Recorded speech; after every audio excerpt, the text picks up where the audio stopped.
ஒருத்தர் ரொம்ப கவலையோடு உட்காந்துருந்தார். எதை பற்றி சார் கவலைப்படுறீங்கன்னு கேட்டோம். எதிர்காலத்தை பற்றி கவலைப்படுறேன்னார். ஏன்னு கேட்டோம். என்ன பண்ணுறதுன்னே தெரியல சார், எதிர்காலம் ஒரே இருட்டாக இருக்குது, பாதையே புரியலன்னார். இன்னைக்கு நம்ம இளைஞர்கள் பல பேருக்கு எதிர்காலம் இருட்டாக தான் தெரியுது. அவங்கெல்லாம் இந்த கதையை கொஞ்சம் கேட்கணும். ஒரு மலை அடிவாரத்தில் ஒரு சின்ன கிராமம். அந்த மலை ரொம்ப உயரமானது. அடர்த்தியாக செடி கொடிகள் மரங்கள் அதில் மண்டி கிடக்குது. பகல் வேளையில் இருட்டாக தான் இருக்கும், அவ்வளோ அடர்த்தி. அந்த மலை உச்சியில் ஒரு கோவில். நாள் ராத்திரியே புறப்பட்டாதான் காலையில் அந்த கோவிலுக்கு போய் சேர முடியும். கிராமத்து இளைஞன் ஒருத்தன் அந்த மலை உச்சிக்கு போக வேண்டியிருந்தது. கையில் ஒரு விளக்கை எடுத்துக்கிட்டு நாள் ராத்திரியே புறப்பட்டான். புறப்பட்டு போனவன் கிராமத்து எல்லையிலேயே நின்றுட்டான். ஏன் தெரியுமா? அவன் கையில் இருந்த விளக்கோட வெளிச்சம் 10 அடி தூரத்துக்கு தான் தெரியுது. அது வரைக்கும் தான் பாதை தெளிவாக இருக்குது. அதுக்கு அப்பால எல்லாம் ஒரே இருட்டாக இருக்குது, பாதை புரியல. இவன் யோசனை பண்ணி பார்த்தான். மனசுக்குள்ள ஒரு சந்தேகம். 10 அடி தூரம் தானே வெளிச்சம் தெரியுது, அப்படின்னா நாம் 10 அடி தூரம் தானே போக முடியும். அதுக்கும் அந்தாண்ட ஒரே இருட்டாக இருக்குதே, அதில் எப்படி நாம் நடந்து போகிறது? நாம் ரொம்ப தூரம் நடந்து போய் ஆகணுமே. அப்படிப்பட்ட நினப்பெல்லாம் அவனுக்கு வந்துட்டுது. இதுதான் அவன் மனசில் ஏற்பட்ட தயக்கம். இப்படி யோசிச்சுக்கிட்டே அந்த இளம் ஆசாமி புறப்பட்ட இடத்துலயே நின்றுகிட்டு இருக்கிறான். அந்த சமயத்தில் ஒரு வயசான பெரியவர் அந்த பக்கமாக வந்தார். அவர் கையில் இதை விட சின்னதாக ஒரு விளக்கு வச்சிருந்தார். அது எப்படின்னா அது ஒரு 5 அடி தூரத்துக்கு தான் வெளிச்சம் காட்டுது. அவ்வளவு சின்ன விளக்கு. அவரும் மலை உச்சிக்கு போகிறதுக்காக தான் வந்துக்கிட்டு இருக்கிறார். அவரை பார்த்து இவன் கேட்டான், என்ன பெரியவரே, இவ்வளவு சின்ன விளக்கை வச்சுக்கிட்டு அவ்வளவு தூரத்துக்கு எப்படி மலையேற போறீங்க அப்படின்னு கேட்டான். நீ ஏன் இப்படி தயங்கிட்டே நிற்கிறேன்னு கேட்டார் பெரியவர். என்கிட்ட இருக்கிற விளக்கு 10 அடி தூரத்துக்கு தான் பாதையை காட்டுதுன்னா. இப்போ பெரியவர் சொன்னார், தம்பி, உன் கையில் இருக்கிற விளக்கு கொடுக்குற வெளிச்சத்தை வச்சு நீ முதல்ல 10 அடி தூரம் முன்னாடி போ. 10வது அடியில் போய் நின்றுக்கிட்டு பாரு. மறுபடியும் ஒரு 10 அடி தூரத்துக்கு பாதை தெரியும். இப்படி உன் கையில் இருக்கிற விளக்கு தொடர்ந்து வெளிச்சம் காட்டிக்கிட்டே இருக்கும். நீ முன்னேற முன்னேற அந்த வெளிச்சமும் முன்னேறும். அதனால் எத்தனை கிலோமீட்டர் தூரம் வேணும்னாலும் நீ இந்த 10 அடி தூரம் வெளிச்சத்தை வச்சுக்கிட்டே நீ போயிடலாம், புறப்படு அப்படின்னார். இப்போதான் அந்த பெரியவர் சொன்னது இளைஞனுக்கு பளிச்சுன்னு புரிஞ்சுதான். உடனே உற்சாகமாக புறப்பட்டான், உச்சிக்கு போய் சேர்ந்தான். இந்த கதையிலேருந்து நாம் புரிஞ்சிக்க வேண்டியது என்ன தெரியுமா? நீண்ட கால திட்டம் ஒன்று போடும் பொழுது நமக்கு முன்னாடி இருக்கிறத மறந்துட்டு மனசை போட்டு குழப்பிக்க கூடாது. உங்கள் கையில் என்ன இருக்கோ அதுலேயே உங்கள் எதிர்காலம் மறைஞ்சிருக்குது. கண் முன்னாடி தெரியறத வச்சு ஆரம்பிங்க, போக போக வழி தானா புலப்படும் அப்படிங்கிறார் ஒரு பெரியவர். பெரிய பயணங்களையெல்லாம் இப்படி தான் நடத்த வேண்டியிருக்கும். ஒவ்வொரு அடியாக எடுத்து வச்சா ஓடி போய் சேர்ந்து விடலாம். மலைச்சு போய் நின்றுட்டா நின்றுக்கிட்டே இருக்க வேண்டியது தான். நம்ம ஆள்லாம் ரொம்ப மோசமான இருக்கிறாங்க. ஒருத்தன் அப்படி தான் நீண்ட தூர பிரயாணம் ஒன்று புறப்பட்டான். ரயில் போய்கிட்டே இருந்தது. கொஞ்சம் தூரம் போச்சு, பாதி வழியில் கையில் வச்சுருந்த டிக்கெட்டை காற்றுல விட்டுட்டான். ஐயோ, என் டிக்கெட்டு போயிட்டுதே அப்படின்னு கத்த ஆரம்பிச்சுட்டான். பக்கத்தில் இருந்த பெரியவர் அவனை பார்த்து பரிதாபப்பட்டு, கவலைப்படாத தம்பி, போனா போகுது, வேற டிக்கெட் வாங்கிக்கலாம் அப்படின்னு ஆறுதல் சொன்னார். அதுக்கு அவன் சொல்கிறான், சார், நான் அதுக்காக அழலை, அந்த டிக்கெட்டு கிடைச்சா தானே நான் எந்த ஊருக்கு போகணுங்கிறது எனக்கு தெரியும் அப்படிங்கிறான். ஒரு தெருவில் சில சிறுவர்கள் விளையாடிக்கிட்டு இருந்தாங்க. ஏதோ ஒரு உயரமான கல்லை நடுத்தெருவில் வச்சு அதை சுற்றி சுற்றி ஓடி வந்துக்கிட்டு இருக்கிறாங்க. அது என்ன விளையாட்டோ அவங்களுக்கு தான் தெரியும். கொஞ்ச நேரம் அப்படி விளையாடிக்கிட்டு இருந்தவங்க விளையாடி முடிச்சதும் அந்த கல்லை நடுத்தெருவில் அப்படியே விட்டுட்டு அவங்கவுங்க வீட்டுக்கு ஓடி போயிட்டாங்க. அதுக்கப்புறம் அந்த வழியாக 2 பெண்கள் பேசிக்கிட்டே வந்தாங்க. பேச்சு சுவாரஸ்யத்தில் நடுத்தெருவில் இருந்த அந்த கல்லை கவனிக்கலை. காலில் இடிச்சுட்டுது, லேசாக ரத்தம் வந்துட்டுது, வலி தாங்கலை. காலில் இடிச்சுக்கிட்ட பொண்ணு திட்ட ஆரம்பிச்சுட்டுது. வர வர ஊர் உலகம் ரொம்ப கெட்டு போச்சு, யாருக்கும் பொறுப்பே கிடையாது பாரு, இப்படி நடுத்தருவில் பொறுப்பு இல்லாமல் இப்படி கல்லை போட்டு வச்சுருக்கிறாங்களே, இது நியாயமா அப்படின்னு சொல்லி இந்த சமூகத்தை கடுமையாக விமர்சனம் பண்ணிக்கிட்டு அவங்க போயிட்டாங்க. கொஞ்ச நேரம் கழித்து ஒரு வாலிபன் அந்த வழியாக வந்தான். அந்த கல்லை பார்த்தான், நின்னான், ஒரு நிமிஷம் யோசனை பண்ணான். என்ன பண்ணலாம்னு பார்த்தான். தன்னுடைய வீரத்தையும் பலத்தையும் காட்டணும்னு நினச்சான். பின்னாடி போனான். அப்புறம் வேகமாக ஓடி வந்து ஒரு சின்ன ஹை ஜம்ப் அப்படியே துள்ளி குதிச்சான். துள்ளி குதித்து தாண்டி அந்த பக்கமாக போய் விழுந்தான். அப்படியே விசில் அடிச்சுக்கிட்டு அவன் பாட்டுக்கு நடந்து போகிறான். அடுத்தபடியாக ஒரு காதல் ஜோடி அந்த வழியாக வந்தது. நடுத்தெருவில் கல் கண்ணில் பட்டது. அவங்க 2 பேரும் ரொம்ப நெருக்கமாக சேர்ந்து வந்துக்கிட்டு இருக்கிறாங்க. நடுவில் கல் இருக்கிறதுனால கொஞ்ச நேரம் 2 பேரும் விலகி மறுபடியும் இந்த பக்கம் வந்து சேர்ந்து போகணும்.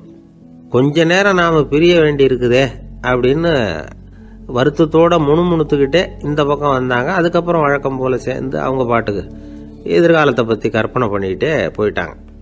கடைசியாக அந்த வழியாக பார்வை இல்லாத ஒருத்தர் வந்துக்கிட்டு இருக்கார்.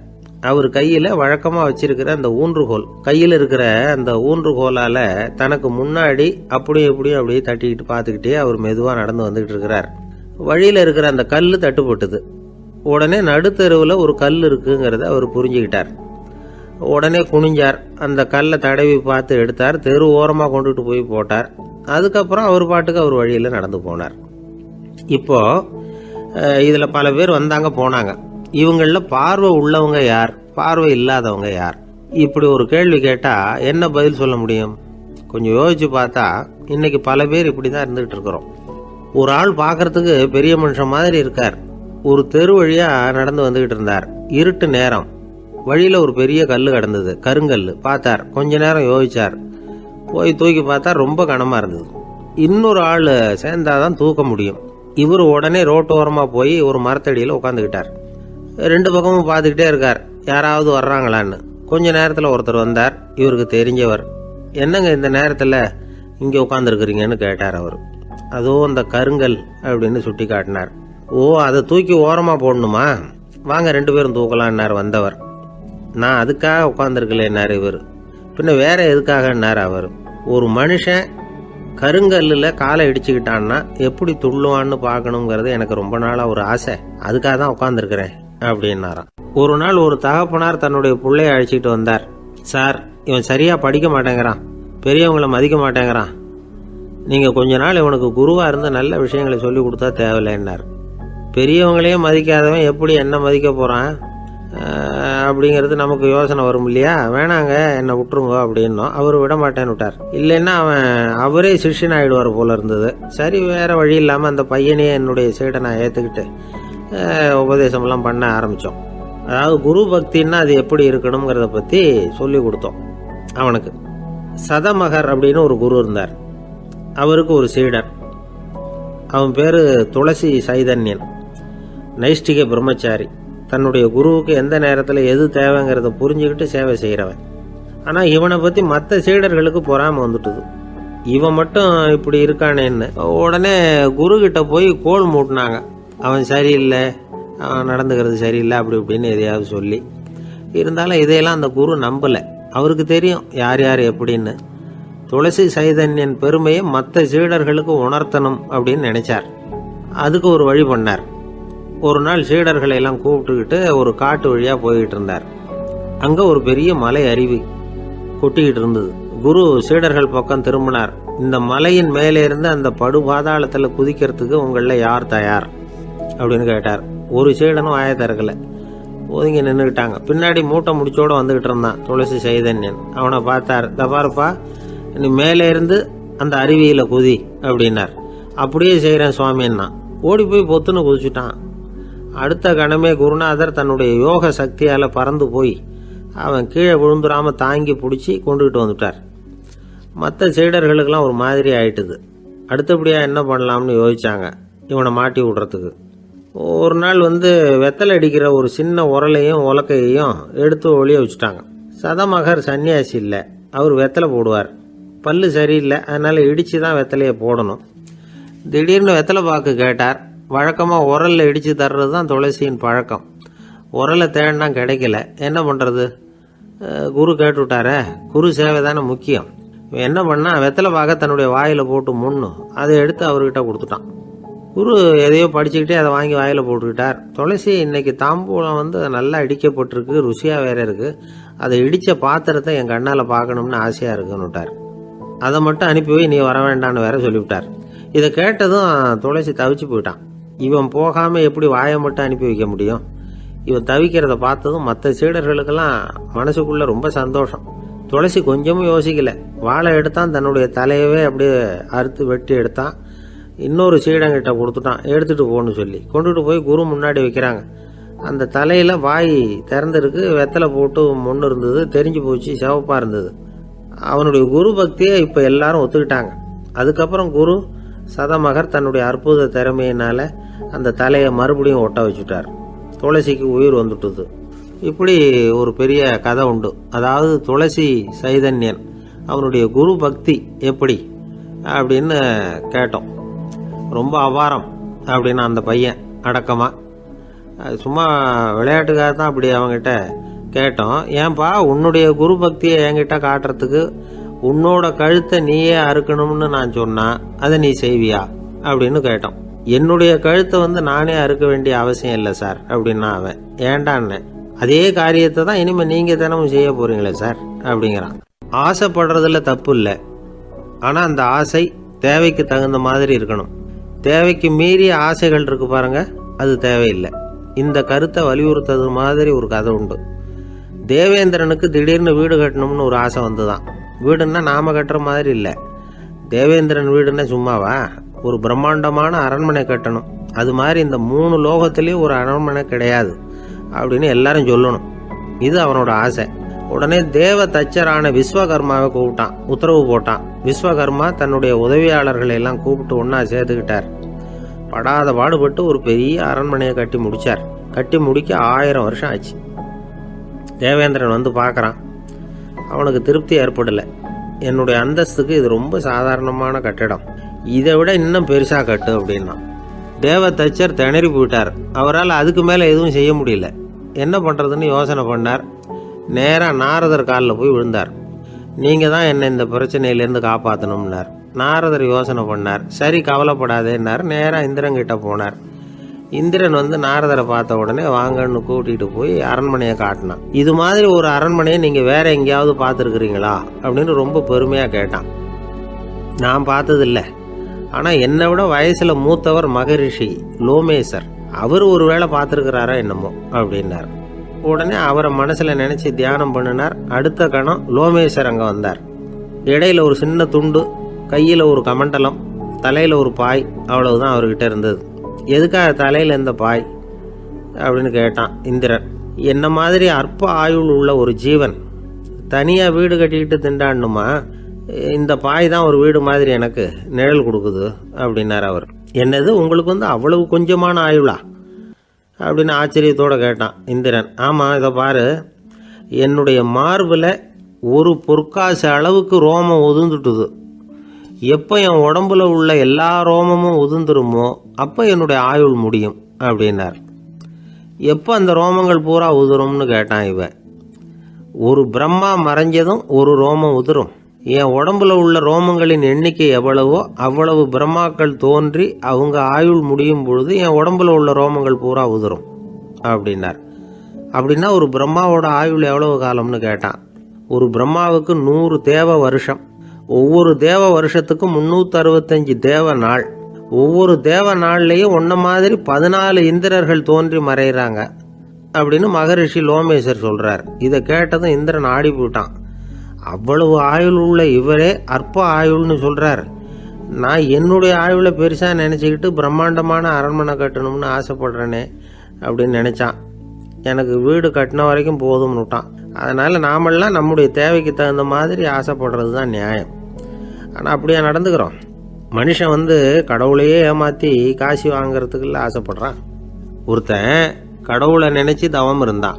கடவுள் நேரில் வந்தார். தேவலோகத்தில் ரூபாய்க்கெல்லாம் என்ன மதிப்புன்னு கேட்டான். அங்கெல்லாம் ரூபாய்ங்கிறது உங்கள் பணத்தில் 1 கோடி ரூபாய்க்கு சமம். அதாவது தேவலோகத்தில் 1 ரூபான்னா இங்கே 1 கோடி ரூபா. அது மாதிரி எங்களுக்கு ஒரு நாளுங்கிறது உங்கள் கணக்கில் 1 கோடி வருஷத்துக்கு சமம் அப்படின்னார் கடவுள். அப்படின்னா எனக்கு நீங்கள் அதிகமாக எதுவும் தர வேணாம், உங்கள் கணக்குப்படி ஒரே 1 ரூபா கொடுங்க, அது போதும்னா இவன் ரொம்ப சாமர்த்தியமாக. கடவுள் யோசனை பண்ணார். அது ஒன்றும் கஷ்டம் இல்லை, 1 ரூபா தானே கேட்குற, கொடுத்துட்றேன். ஆனால் இப்போ வரும்பொழுது நான் எடுத்துக்கிட்டு வரல, எங்கள் கணக்குப்படியே 1 நாள் பொறுத்துக்க பணத்தோடு வந்துடுறேன் அப்படின்னு சொல்லிவிட்டு பறந்து போயிட்டார். இயேசுநாதர்கிட்ட ஒருத்தர் கேட்டாராம், இயேசுவே என்னை எவ்வளவு நேசிக்கிறீர்கள் அப்படின்னு. அவர் தன்னுடைய 2 கைகளையும் அகல விரித்து இவ்வளவு என்று சொல்லி சிலுவையில் உயிர் நீத்தார் அப்படின்னு சொல்லுவாங்க. அதாவது அந்த நேசிப்புக்கு எல்லை கிடையாது, அதே போல மன்னிப்புக்கும் எல்லை கிடையாது. இது இயேசுநாதர் சொல்லி கொடுத்த ஒரு பாடம். இயேசுனுடைய சீடர்களில் ஒருத்தன் பீட்டர், அவன் ஒரு நாள் இயேசுநாதர்கிட்ட கேட்டிருக்கான், இயேசுவே, நான் என்னுடைய தம்பி கிட்ட அடிக்கடி சண்டை போட்டுக்கிட்டு இருக்கிறேன், என்னுடைய சகோதரன் கூட. அவனை நான் எத்தனை தடவை மன்னிக்கிறது? ஏற்கனவே 7 தடவை அவனை மன்னிச்சுட்டேன் அப்படின்னு சொல்லியிருக்கிறான். அப்போ இயேசு சொன்னாராம், மன்னிக்கிறதுக்கு எத்தனை தடவைங்கிற கணக்கெல்லாம் கிடையாது. எத்தனை தடவை உன்னுடைய சகோதரன் உன்னை கோபப்படுத்துகிறானோ அத்தனை தடவை நீ மன்னிக்கிறதுக்கும் தயாராக இருக்கணும். அதுதான் அப்படின்னு சொன்னாராம். அப்போ இவனுக்கு ஒன்றும் புரியல, இது என்ன அவன் தப்பு பண்ணிக்கிட்டே இருப்பான், நாம் மன்னிச்சுக்கிட்டே இருக்கிறதா அப்படிங்கிறது மாதிரி குழப்பமாக இருந்திருக்கிறான். அப்போது இயேசுநாதர் தன்னுடைய சீடன் பீட்டர்கிட்ட ஒரு கதை சொன்னாராம். அந்த கதை இன்றைக்கு நாம் எல்லாரும் சிந்தித்து பார்க்க வேண்டிய ஒரு கதை. அதாவது மன்னிப்பை விரும்புகிறவர்கள் மன்னிக்கவும் தயாராக இருக்க வேண்டும் அப்படிங்கிறது தான் அந்த கதையினுடைய தத்துவம். அந்த இயேசுநாதர் சொன்ன கதை என்னன்னா, ஒரு மன்னர் இருந்தார். அவர் ஒரு நாள் அரண்மனையில் உட்காந்து கணக்கு வழக்குகள்லாம் பார்த்துக்கிட்டு இருந்தார். நம்ம அரண்மனையிலேருந்து யார் யார் அரசாங்க கடன் வாங்கியிருக்கிறாங்க, யார் யார் திருப்பி செலுத்தியிருக்கிறாங்க அப்படிங்கிற விவரத்தையெல்லாம் பார்த்துக்கிட்டு இருந்தார். அப்போ தான் புரிஞ்சுது, அந்த அரண்மனையில் வேலை செய்கிற ஒருத்தனே அரசாங்க கடன் வாங்கியிருக்கிறான். எவ்வளவு? 10,000 பொற்காசுகள் வாங்கியிருக்கான் கடன். இந்த 10,000 பொற்காசுகளை திருப்பி செலுத்தலை அரசாங்கத்துக்கு. இது மன்னர் கவனத்துக்கு வந்தது. உடனே நம்ம அரண்மனையில் இருக்கிறவனே அரசு கடன் வாங்கி திருப்பி செலுத்தாமல் இருக்கான், அவனை கூப்பிட்டு வாங்கன்னு சொல்லி கூப்பிட்டுட்டு வந்தாங்களாம். விசாரிச்சிருக்கிறாங்க, என்னப்பா நீ எவ்வளோ ஒன்று? ஆமாங்க, 10,000 பொற்காசுகள் வாங்கியிருக்கிறேன், இன்னும் திருப்பி கட்டலைன்னு இருக்கான். உடனே அவர் மன்னர் சொல்லியிருக்கிறார், நம்ம சட்டத்திட்டப்படி நீ உடனே பணத்தை திருப்பி கட்டிடு. அப்படி உன்னால் கட்ட முடியலன்னா உன்னுடைய வீடு வாசல் சொத்து சுகம் எல்லாத்தையும் விற்று அந்த பணத்தை அரசு கருவூலத்தில் சேர்த்துக்கிறதுக்கு நானே ஏற்பாடு பண்ணிடுறேன் அப்படின்னு அந்த மன்னர் சொன்னாராம். இவன் அப்படியே அதிர்ச்சி ஆகிட்டான், அப்படியே பொத்துன்னு காலில் விழுந்தானா. மன்னா, என்னை மன்னிச்சுங்க, என்னால் முடியல, எனக்கு மன்னிப்பு கொடுங்க அப்படின்னு இருக்கான். உடனே அவர் எழுந்திரிச்சு, சரி நீ மன்னிப்பு கேட்டுவிட்டேன், அதனால் உன்னை மன்னிக்கிறேன், நீ பணம் கட்ட வேண்டாம் அப்படின்னு சொல்லி அந்த மன்னர் அவனை விட்டுட்டாராம். பணத்தையும் தள்ளுபடி போட்டார், நீ திருப்பி கட்ட வேண்டான்னு. இவனுக்கு ரொம்ப மகிழ்ச்சி, அதனால் ரொம்ப உல்லாசமாக வந்துகிட்டு இருக்கிறான். தெருவில் வந்துக்கிட்டு இருக்கிறப்ப இவங்கிட்ட கடன் வாங்கின ஒருத்தன் எதுக்கு வந்துக்கிட்டு இருக்கான். அவன் இவங்கிட்ட ஒரு 100 பொற்காசுகள் கடன் வாங்கியிருக்கான்.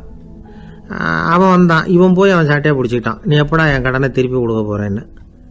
அவன் இப்போ முடியல, கொஞ்சம் பொறுத்துக்கா, அப்புறம் தரேன் இருக்கான். அதெல்லாம் முடியாது, நீ கொடுத்து தான் ஆகணும் அப்படின்னு இவன் புடிவமாக சொல்கிறான். இப்போ நிலைமையை பாருங்கள், இவன் ஏற்கனவே 10,000 பொற்காசுகள் அரசாங்கத்தில் கடன் வாங்கினா அதுக்கு மன்னிச்சு விட்டுட்டார் இவனை.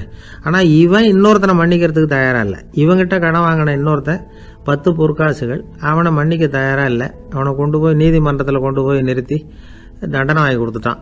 நீதிபதி என்ன சொன்னார், அந்த இவன் வாங்கின பொற்காசுகளை திருப்பி கட்டுற வரைக்கும் ஜெயிலில் இருக்கணுங்கிறது தீர்ப்பு. ஆனால் உடனே அரசர் காதில் விழுந்தது. சொல்லிட்டாங்க, உங்ககிட்ட மன்னிப்பு வாங்கிட்டு போனானே ஒருத்தன், அவன் இன்னொருத்தனை மன்னிக்கிறதுக்கு தயாராக இல்லை, அவனை கொண்டு போய் ஜெயிலில் அடைச்சிட்டான் அப்படின்னு. உடனே மன்னர் பார்த்தார், இவனை மறுபடியும் கூப்பிட்டு வர சொன்னார். தபாரப்பா, நான் உன்னை மன்னிச்சு விட்டேன், ஆனால் நீ இன்னொருத்தனை மன்னிக்கிறதுக்கு தயாராக இல்லை, அதனால் என்னுடைய தீர்ப்பையும் மாத்துறேன், நீயும் அரசு கடன் தீர்ற வரைக்கும் ஜெயிலில் தான் இருக்கணும் அப்படின்னு சொல்லி ஜெயிலுக்கு அனுப்பிச்சிட்டாராம். இப்படி ஒரு கதையை இயேசுநாதர் தன்னுடைய சீடருக்கு சொன்னதாக ஒரு வரலாறு. அது என்ன, அதுலேருந்து நாம் புரிந்து கொள்ள வேண்டியதுன்னா, நாம் மன்னிக்கப்படணும்னு நாம் விரும்புகிறோம்னா நாம் இன்னொருத்தரை மன்னிக்கிறதுக்கு தயாராக இருக்கணும். அதனால் நாம் இன்னொருத்தரை யாரையும் மன்னிக்க மாட்டோம், ஆனால் என்ன இன்னொருத்தர் மன்னிக்கணும் அப்படிங்கிறது மாதிரி செய்யக்கூடாதுன்னு சொல்லுவாங்க. அது மாதிரி நாம் இப்போ இது தப்பாக புரிஞ்சுக்கிறவங்களும் இருக்கிறாங்க. பாவம் மன்னிப்புங்கிறதுலாம் எதுக்குன்னா, அதாவது மறுபடியும் பாவம் செய்யாமல் இருக்கிறதுக்காக தான். அதான் மன்னிக்கிறாரே அப்படிங்கிறதுக்காக மறுபடியும் பாவம் பண்ணிகிட்டு இருக்கிறது இல்லை. அதான் ஒருத்தர் கேட்டாராம், பாவத்திலேருந்து மன்னிப்பு கிடைக்கணும்னா நீ என்ன செய்யணும் அப்படின்னு கேட்டிருக்கார். அது அவன் சொல்லியிருக்கிறான், நான் முதல்ல பாவம் செய்யணும், அப்போ தானே மன்னிப்பு கிடைக்கும் அப்படின்னு நானாம். இப்படிப்பட்டவர்கள் தான் இன்றைக்கி உலகத்தில் அதிகமாக இருக்கிறாங்க. அதனால் இந்த மன்னிப்பின் மகத்துவங்கிறது இயேசுநாதர்கிட்டேருந்து தான் நாம் புரிஞ்சுக்கணும். அந்த இயேசு சொன்ன அந்த மன்னிக்கிற மனோபாவம் இருந்தால் இன்றைக்கி உலகம் பூராவும் அமைதி பூங்காவாக இருக்கும். அதில் ஒன்றும் ஆச்சரியமே இல்லை, அதில் ஒன்றும் சந்தேகமும் இல்லை. அதனால் மன்னிக்கிற மனோபாவத்தை நாம் எல்லாரும் நமக்குள்ளே வளர்த்து கொள்ள வேண்டும் அப்படிங்கிறது தான் நாம் இன்றைக்கு எல்லோரும் சிந்தித்து பார்க்க வேண்டிய ஒரு செய்தி. என்ன சார், உங்கள் பையன் என்ன செஞ்சுக்கிட்டு இருக்கிறான் இப்போ அப்படின்னு கேட்டார் ஒருத்தர். அடிக்கடி கண்ணாடி முன்னாடி நின்று அழகு பார்த்துக்கிட்டு இருக்கிறான் சார் அப்படின்னாரு அப்பா. இளம் பருவம் இப்படி தான் இருக்கும், அதையெல்லாம் சாதாரணமாக நினச்சிடாதீங்க அப்படின்னாரு அவர். என்ன சார் சொல்கிறீங்க? கண்ணாடி முன்னாடி நின்றுக்கிட்டு நேரத்தை வீணாக்கிக்கிட்டு இருக்கான், அதை ஒரு பெரிய விஷயமா நான் நினைக்கணுமா அப்படின்னாரு இவர். இளம் பருவத்தில் இளைஞர்களுக்கும் சின்ன பொண்ணுங்களுக்கும் அடிக்கடி கண்ணாடியில் பார்க்கணும்னு தோணும். அது வெறுமனே அழகு பார்க்கறது மட்டும் இல்லை, அவங்க தங்களையே தேடி கண்டுபிடிக்கிற ஒரு முயற்சி அது. இது ஒரு மனோதத்துவ விளைவு.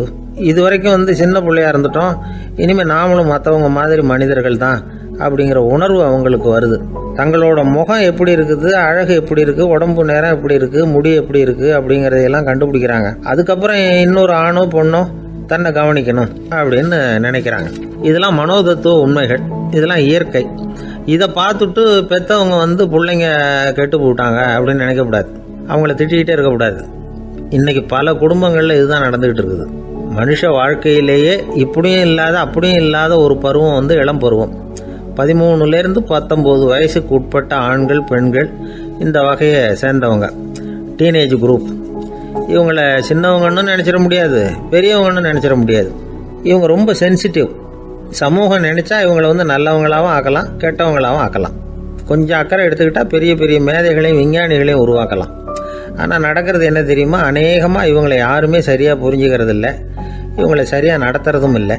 இது வரைக்கும் நாம் சொல்கிறத கேட்டுக்கிட்டு இருந்தான், இப்போல்லாம் அவன் இஷ்டத்துக்கு நடக்க ஆரம்பிச்சுட்டான் அப்படின்னு வருத்தப்படுற பெற்றோர்கள் அதிகம். இது வருத்தப்படுற விஷயம் இல்லை, சந்தோஷப்பட வேண்டிய விஷயம். உங்கள் புள்ள சொந்தமாக யோசிக்க ஆரம்பிக்கிறதும் நடந்துக்க ஆரம்பிக்கிறதும் ஒரு தப்பான விஷயமா? அவன் கடைசி வரைக்கும் உங்கள் பேச்சையே கேட்டுக்கிட்டு இருக்கணுங்கிறது என்ன நியாயம்? இன்னைக்கு இளைஞர்களை பெரியவங்க தப்பாக புரிஞ்சுக்கிட்டு தவறாக நடத்துறதுனால தான் அவங்களுக்கு வெறுப்பு, எரிச்சல், மனக்கசப்பு எல்லாம் உண்டாகுது.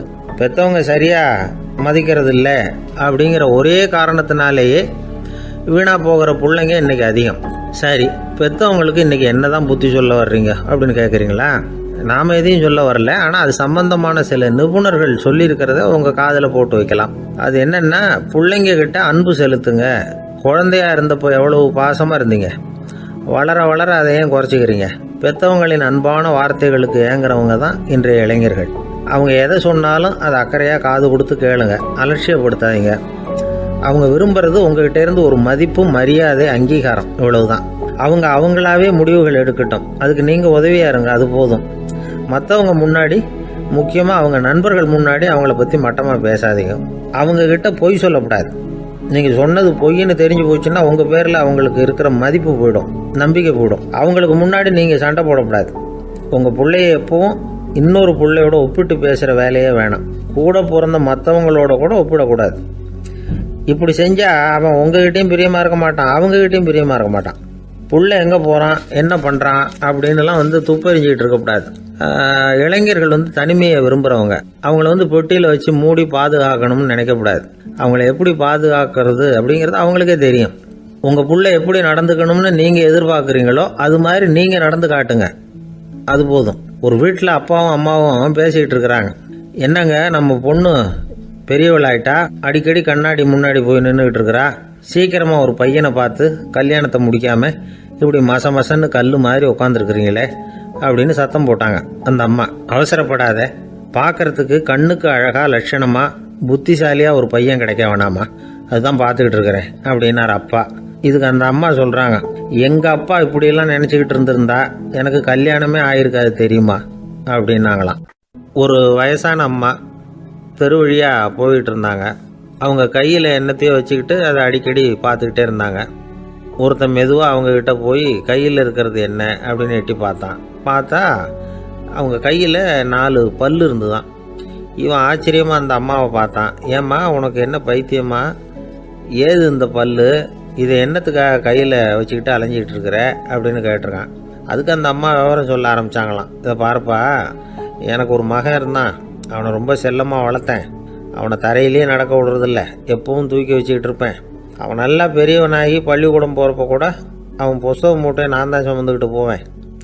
பார்க்குறவங்க கூட கேலி பண்ணுவாங்க, ஏம்மா படிக்க போகிறது நீயா உன் பிள்ளையான்னு கேட்பாங்க. அவன் இன்னைக்கு எவ்வளோ பெரிய மனுஷன் ஆகிட்டான், வெளிநாட்டில் பெரிய உத்தியோகத்தில் இருக்கான். சமீபத்தில் இங்கே வந்துட்டு போனான். ஒரு நாள் ஏதோ கோபத்தில் என்ன அரைஞ்சுட்டான், அப்போ இந்த 4 பல்லும் கீழே விழுந்துட்டுது. இன்னமும் கூட விழுந்திருக்கும், ஆனால் பல்லு தான் இல்லை. என் புள்ள அரைஞ்சதுனால விழுந்த பல்லு இல்லையா அது, அதனால் இதை எப்பவும் என் கையிலேயே வச்சுக்கிட்டு ஆசையோடு பார்த்துக்கிட்டு இருக்கிறேன். அவன் தான் வெளிநாட்டுக்கு போட்டான், அவனை பார்க்க முடியாத ஏக்கத்தை நான் இந்த பல்லை பார்த்து போக்கிக்கிறேன் அப்படின்னு நாங்களாம் அந்த அம்மா. இந்த கதை எதுக்காகன்னா, தாய் அன்பு அப்படிங்கிறது எப்படிப்பட்டதுங்கிறத புரிஞ்சுக்கிறதுக்காக. கல்யாணம் ஆனதுக்கு அப்புறம் தாயை மறந்து விடுறவங்க எத்தனை பேர் இந்த உலகத்தில்? அவங்க காதில் வேணுங்கிறதுக்காக தான் இந்த தகவல். ஆனால் ஒரு விஷயம் மட்டும் நல்லா புரிஞ்சுக்கணும், தாயை மதிக்க தெரிஞ்சவங்க தான் இன்றைக்கி வாழ்க்கையில் எல்லா விதத்துலேயும் முன்னுக்கு வந்திருக்கிறாங்க. வேணும்னா விசாரித்து பார்த்துங்க. இன்னொரு அம்மா இருந்தாங்க, அவங்க தினமும் ஒரு கோயிலுக்கு வருவாங்க. சாமியை பார்த்து, கடவுளே நான் இறந்து போனால் நரகத்துக்கு போகணும் அப்படின்னு வேண்டிக்குவாங்களாம். எல்லோரும் சொர்க்கத்துக்கு போகணும்னு தானே கடவுள்கிட்ட வேண்டிக்குவாங்க. இந்த அம்மா தினம் நான் நரகத்துக்கு போகணும் அப்படின்னு வேண்டிக்கிறாங்க.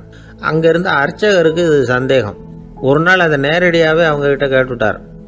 அதுக்கு அந்த அம்மா பதில் சொன்னாங்களாம், ஐயா, எனக்கு கல்யாணம் ஆகி ரொம்ப நாள் வரைக்கும் குழந்தை பாக்கியம் இல்லாமல் இருந்தது. கோயில் குளம் எல்லாம் சுற்றி வந்தேன். ரொம்ப நாள் கழித்து ஒரு குழந்தை பிறந்தது, ஆண் குழந்தை. அவனை நான் ரொம்ப செல்லம் கொடுத்து வளர்த்தேன். அதோட விளைவு என்ன ஆச்சுன்னா, அவன் ரொம்ப மோசமாக ஆகிட்டான். கெட்ட பழக்க வழக்கம்லாம் கற்றுக்கிட்டான்.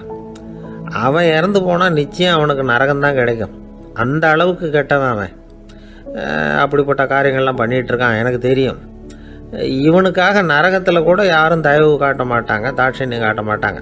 அதனால் இவனுக்கு முந்தி நான் இறந்து நரகத்துக்கு போயிட்டா அங்கே இவனை கவனிச்சிக்கலாமே, இவனுக்கு பணிவிடை செய்யலாமேன்னு பார்க்குறேன் அப்படின்னு நாங்களாம். அதனால தான் நான் நரகத்துக்கு போகணும்னு தினம் ஆண்டவனை வேண்டிகிட்டு இருக்கிறேன் அப்படின்னு கண்கலங்கி அந்த அம்மா சொன்னாங்களாம். அதுதான் தாய் உள்ளம்ங்கிறது. தாயின் பெருமையை சரியாக உணர்ந்துட்டா அவங்களுக்கு எப்பவும் எந்த கஷ்டமும் வராது. இது ஏதோ உபதேசத்துக்காக சொல்கிற வார்த்தை இல்லை, உண்மையான வார்த்தை. இந்த விவரத்தையெல்லாம் நண்பர் ஒருத்தர்கிட்ட சொல்லிக்கிட்டு இருந்தேன். அவர் கொஞ்ச நாள் கழித்து என்னை தேடி வந்தார். அவர் கையிலேயே 4 பல்லு வச்சுருந்தார். என்னங்க ஆச்சு, ஏதுங்க அந்த பல்லு அப்படின்னு விசாரித்தோம். உங்கள் உபதேசத்தை கேட்டுவிட்டு இந்த உலகத்தில் எல்லாரையும் தாயாக நினைக்க ஆரம்பிச்சிட்டேன். ஒரு அம்மாவை கடத்தரில் பார்த்து தாயேன்னு கூப்பிட்டேன். அவங்க உடனே பலார்னு என்னை அரைஞ்சிட்டாங்க. பல்லு விழுந்துட்டுது. அதை தான் பொறுக்கி எடுத்துக்கிட்டு நேராக உங்களை தேடி வந்துக்கிட்டு இருக்கிறேன்னார். தாயேன்னு தானே கூப்பிட்டீங்க, அதுக்கு ஏன் அரைஞ்சாங்க அப்படின்னு கேட்டோம். நான் தாயேன்னு கூப்பிட்டது அவங்க காதில் நாயேன்னு விழுந்துட்டு தான், அதுதான் இப்படி ஆயிட்டுது அப்படின்னார். ஒரு ஆஃபீஸில் வேலை பார்க்குற ஒருத்தர் ஏதோ தப்பு பண்ணிவிட்டார். உடனே மேல் அதிகாரி அவரை கூப்பிட்டு அனுப்புனார். நீ செஞ்சது தப்புன்னார் கோபமாக. இது ஒரு ரகம். சில அதிகாரிகள் இப்படி நீங்கள் செஞ்சது தப்புன்னு சொல்கிறதில்ல, நீங்கள் செஞ்சது சரி அப்படின்னு சொல்கிறதில்ல. எப்படி சொல்லுவாங்கன்னா, நீங்கள் செஞ்சது சரியில்லைன்னு நான் நினைக்கிறேன் அப்படின்னு சொல்லுவாங்களாம். அதாவது சில பேர் நீங்கள் செஞ்சது தப்புங்கிறாங்க, அதையே மாற்றி சொல்கிறாரு இவர், நீங்கள் செஞ்சது சரியில்லைன்னு நினைக்கிறேன். இது ரெண்டும் அர்த்தம் ஒன்று தான், இருந்தாலும் வார்த்தைகள் வித்தியாசம். நிர்வாக திறமை இல்லாத ஒரு அதிகாரி யூ ஆர் ராங் அப்படின்னு சொல்லுவாராம். நிர்வாக திறமை உள்ள அதிகாரியாக இருந்தால் அதையே கொஞ்சம் மாற்றி I think you are not correct அப்படிம்பாராம். இதுதான் வித்தியாசம். இருந்தாலும் வார்த்தைகளை உபயோகப்படுத்துகிற விதத்தை வச்சு தான் வேலை நல்லா நடக்கிறதும் நடக்காததும் இருக்குது. விவரம் தெரிஞ்சவங்க என்ன சொல்கிறாங்க தெரியுமா? Be a leader not a boss அப்படிங்கிறாங்க. ஒரு லீடராக பாஸாக இருக்காதே அப்படிங்கிறாங்க. சரி, அப்படின்னா லீடருக்கும் பாஸுக்கும் வித்தியாசம் உண்டா அப்படின்னு கேட்டால் இருக்குன்னு சொல்கிறாங்க. லீடருங்கிறவர் வேறு, பாஸுங்கிறவர் வேறு. ஒரு லீடர் எப்படி நடந்துக்குவார், ஒரு பாஸ் எப்படி நடந்துக்குவார், இதை முதல்ல நாம் தெரிஞ்சுக்கணும். அவங்க எப்படி நடந்துக்குவாங்க அப்படிங்கிறதுக்கு சில விவரங்கள் இருக்குது. அதை கேட்டோம்னா நாம் புரிஞ்சுக்கலாம் அதை. அதாவது பாஸுங்கிறவர் விரட்டிக்கிட்டே இருப்பார், லீடருங்கிறவர் ஊக்கப்படுத்திக்கிட்டே இருப்பார். நாளைக்கு சாயந்தரத்துக்குள்ளே அந்த வேலையை செஞ்சு முடிக்கலைன்னா தொலைச்சி விடுவோம் தொலைச்சி அப்படிம்பார் அவர். இவர் எப்படி சொல்லுவார்னா, இது வரைக்கும் நீங்கள் செஞ்சுருக்கிற வேலை ரொம்ப அற்புதம் அப்படிம்பார். பாஸுங்கிறவர் அதிகாரத்தை நம்பி செயல்படுறவர், லீடருங்கிறவர் நல்லெண்ணத்தை நம்பி செயல்படுறவர். நம்மக்கிட்ட அதிகாரம் இருக்குது, பவர் இருக்குது, அதனால் காரியத்தை சாதிச்சுடலாம் அப்படின்னு நினைக்கிறவர் அவர். மற்றவங்க கிட்ட ஒரு நல்ல அபிப்பிராயத்தை சம்பாதிச்சுக்கிட்டு அது மூலமாக காரியங்களை சாதிக்கிறவர் இவர். பாஸுங்கிறவர் பயத்தை உண்டு பண்ணுவார், லீடருங்கிறவர் அன்பை பரவ செய்வார். அதை செய்யலைன்னா ஆடிட்டில் தகராறாயிடும், இது செய்யலைன்னா இன்க்ரிமெண்ட்டு கட் ஆகிடும், இப்படி ஏதாவது சொல்லி பயமுறுத்திக்கிட்டே இருப்பார் அவர். இவர் அப்படி இல்லை. உடம்பு இப்படி இருக்குது, வீட்டில் எல்லோரும் சௌக்கியமாக இருக்கிறாங்களா, ஆஃபீஸில் எல்லாம் வசதியாக இருக்குதா, நான் ஏதாவது உதவி செய்யணுமா அப்படின்னு அன்புக்கு முக்கியத்துவம் கொடுப்பார். பாஸுங்கிறவர் எதுக்கு எடுத்தாலும் நான் சொல்லிகிட்டு இருப்பார். லீடருங்கிறவர் நாமன்னு சொல்லிகிட்டு இருப்பார். பாஸுங்கிறவர் தப்புக்கு காரணம் யாருன்னு பார்ப்பார். லீடருங்கிறவர் தப்பு என்னன்னு பார்ப்பார். இதுதான் ரெண்டு பேருக்கு வித்தியாசம். The boss shows who is wrong, the leader shows what is wrong அப்படின்னு சொல்லுவாங்க. இந்த காரியம் எப்படி செய்யப்பட்டிருக்கு அப்படின்னு தெரிஞ்சுக்கிறவர் பாஸ். இந்த காரியத்தை எப்படி செய்யணும்னு செஞ்சு காட்டுறவர் லீடர். பாஸுங்கிறவர் பணியாளர்களை திட்டுவார். லீடர் மரியாதைக்குரியவராக நடத்துவார். அதுக்கு உரியவராக அவர் நடந்துக்குவார். செய்கிற வேலையை ஒரு சுமையாக நினைக்க வைக்கிறவர் பாஸ். செய்கிற வேலையை ஒரு சந்தோஷமாக ஆக்கிறவர் லீடர். ஒரு முதலாளியாக இருக்கிறவர் அல்லது ஒரு நிர்வாகியாக இருக்கிறவர் இது மாதிரியான நுணுக்கங்களை எல்லாம் தெரிஞ்சு வச்சுக்கிறது நல்லது. ஒரு பாஸ் இருக்கார். அவர் ஒரு நாள் ரொம்ப பெருமையாக தன்னோட ஆஃபீஸை பற்றி பேசிக்கிட்டு இருந்தார். எனக்கு கீழே 200 பேர் வேலை செய்கிறாங்க சார். நான் ஒரு கோடு கிழிச்சா அவங்க அதை தாண்டாத அளவுக்கு நான் நடந்துக்கிறேன் சார் அப்படின்னார் அவர். அது எப்படி முடியுது உங்களால் அப்படின்னு கேட்டோம்.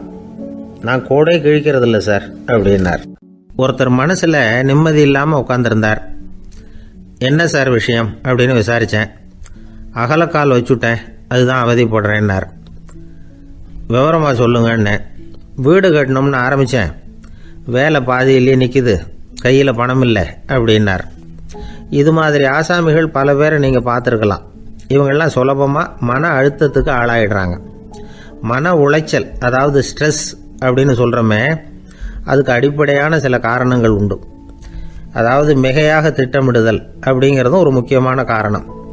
நடைமுறை சாத்தியம் என்னங்கிறத மனசில் வச்சுக்கிட்டு எந்த திட்டத்தையும் தீட்டணும், அப்போ தான் அது சரியாக வரும். ரெண்டாவது காரணம் என்ன தெரியுமா? ஒரே நேரத்தில் பல்வேறு செயல்களில் ஈடுபடுறது. தொலைபேசியில் பேசிக்கிட்டே கையில் இருக்கிற கடிதத்தை படிச்சுக்கிட்டே எதிரில் உட்காந்துக்கிட்டு இருக்கிறவருக்கும் அப்பப்போ பதில் சொல்லிக்கிட்டு மனசில் பல்வேறு சிந்தனைகளை அப்படியே ஓட விட்டுக்கிட்டு இருக்கிறது, இதுவும் மன அழுத்தத்தை உண்டாக்குது.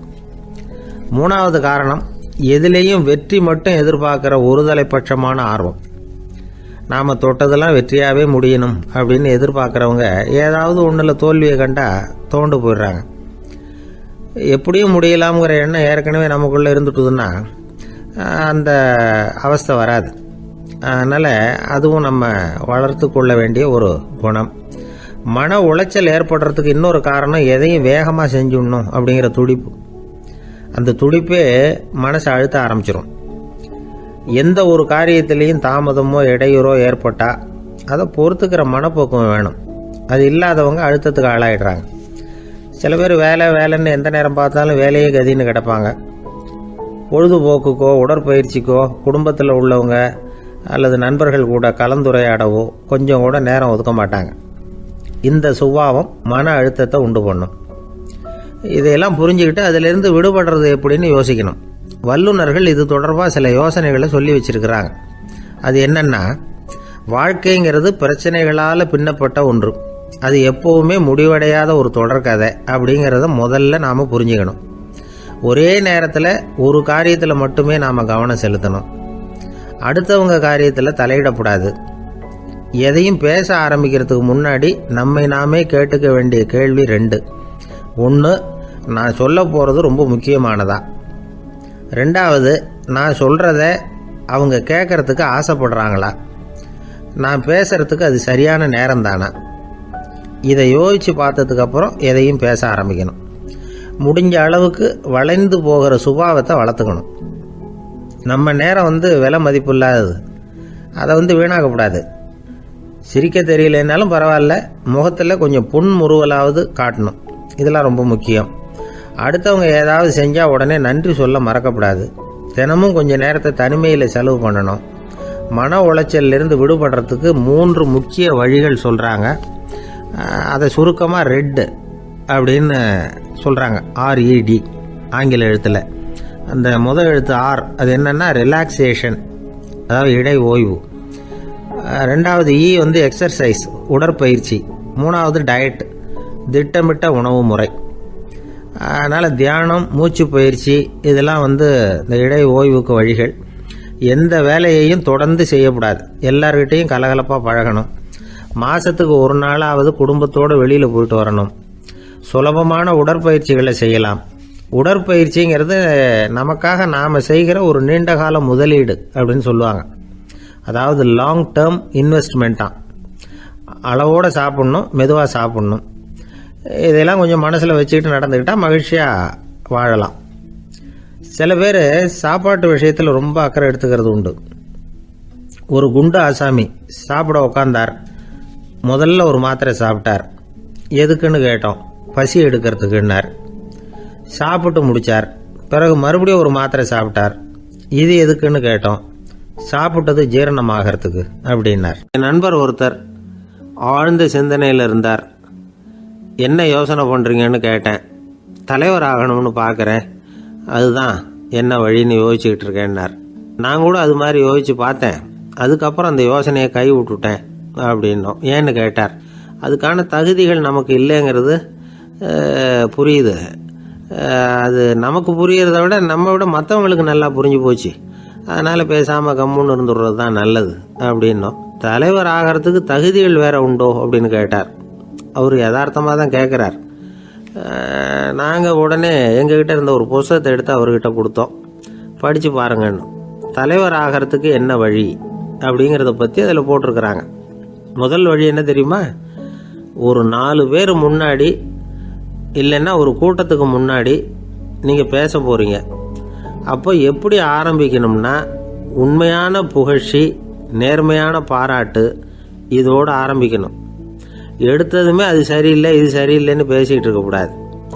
மக்களை பார்த்து நீங்கள் தான் தப்பு பண்ணிவிட்டீங்க அப்படின்னு நேரடியாக சொல்லக்கூடாது. தவறு இருந்தாலும் அதை மறைமுகமாக ஏதாவது கதை சொல்லி அதிலிருந்து அவங்க புரிஞ்சுக்கிற மாதிரி செய்யணும். அடுத்தவங்க பண்ண தப்பு என்னன்னு அலசறதுக்கு முன்னாடி நீங்கள் பண்ணின தப்பு என்னங்கிறத பற்றியே பேசுங்க. எதுக்கும் நேரடியாக உத்தரவு போட்டுக்கிட்டு இருக்கக்கூடாது. இதை நீங்கள் செய்யணும் அப்படின்னு சொல்கிறதுக்கு பதிலாக நீங்கள் இப்படி செஞ்சால் எப்படி இருக்கும் அப்படின்னு கேள்வி மாதிரி கேட்கணுமா. இப்படி கேட்டால் அது உத்தரவு மாதிரி தெரியாதான். அடுத்தவங்க மரியாதையை காப்பாற்றுறது மாதிரி பேசணுமா. உங்கள் பேச்சு இன்னொருத்தரை அவமானப்படுத்துறது மாதிரி இருக்கக்கூடாதான். ஏண்டா இவங்கிட்ட போய் மாட்டிக்கிட்டோம்னு யாரும் நினச்சிடக்கூடாது. ஒவ்வொரு சின்ன வளர்ச்சியையும் பாராட்டணும். வெற்றி சாதாரணமாக இருந்தாலும் பாராட்டாமல் இருந்துடக்கூடாது. பாராட்டும் பொழுது தாராளமாக இருக்கணும். குறை சொல்லும் பொழுது கவனமாக இருக்கணும். வாய்க்கு வந்தபடி பேசிவிட்டா அதுக்கப்புறம் வகையாக மாட்டிக்கிட்டு முழிக்க வேண்டியிருக்கும். நீங்கள் பேசுறது இன்னொருத்தருக்கு ஒரு கௌரவத்தையும் மரியாதையும் உண்டு பண்ணுறது மாதிரி இருக்கணும். நீங்கள் பேசுறது அடுத்தவங்களுக்கு இருக்கிற கொஞ்ச நெஞ்ச மரியாதையும் எடுத்து விடுறது மாதிரி இருக்கக்கூடாது. உங்கள் பேச்சை கேட்டால் கேட்குறவங்களுக்கு ஒரு ஊக்கம் வரணும், உற்சாகம் வரணும். தவறு எதுவாக இருந்தாலும் அதை சுலபமாக திருத்திக்கலாம், சரி பண்ணிக்கலாங்கிறது மாதிரி இருக்கணும் உங்கள் பேச்சு. அடுத்தவங்களை சந்தோஷப்படுத்துங்க. உங்கள் யோசனையை கேட்டு நடந்துக்கிறதுனால அந்த சந்தோஷம் அவங்களுக்கு கிடைக்கணும். இந்த தகுதியெல்லாம் உங்ககிட்ட இருந்தால் நீங்கள் ஒரு சிறந்த தலைவராகலாம் அப்படின்னு அந்த புஸ்தகத்தில் போட்டிருக்கு. இந்த காலத்தில் தலைவர் ஆகிறதுக்கு வேறு சில தகுதிகள்லாம் கூட தேவைப்படுது. ஒரு புள்ள தன்னுடைய அப்பா கிட்ட, அப்பா உன்ன மாதிரியே நானும் அரசியலில் சேரணும், தலைவர் ஆகணும்னு ஆசைப்படுறேன், இன்னையிலேருந்து எனக்கு அரசியல் பாடம் கற்றுக் கொடு அப்படின்னு கேட்டிருக்கான். அவரும் சரின்னு சொல்லிவிட்டு ஒரு பெரிய ஏணியை எடுத்துகிட்டு வந்தாரான். ஒரு செவுத்தில் சாத்தினார். இந்த ஏணியில் ஏறி உயர போய் அங்கே பரன் மேலே இருக்கிற ஒரு புத்தகத்தை எடுத்துகிட்டு வாடான் இருக்கார். மகனை பார்த்து, அப்பா ஏணி ரொம்ப உயரமாக இருக்குது, நீ ஜாக்கிரதையாக இதை பிடிச்சிக்கோ, நான் ஏறி போகிறேன் அப்படின்னு நான் பையன். பயப்படாத, நான் பார்த்துக்கிறேன்னார் அப்பா. பையன் ஏணியில் ஏறினா உச்சிக்கு போனதும் அப்பா கையை எடுத்துட்டார்.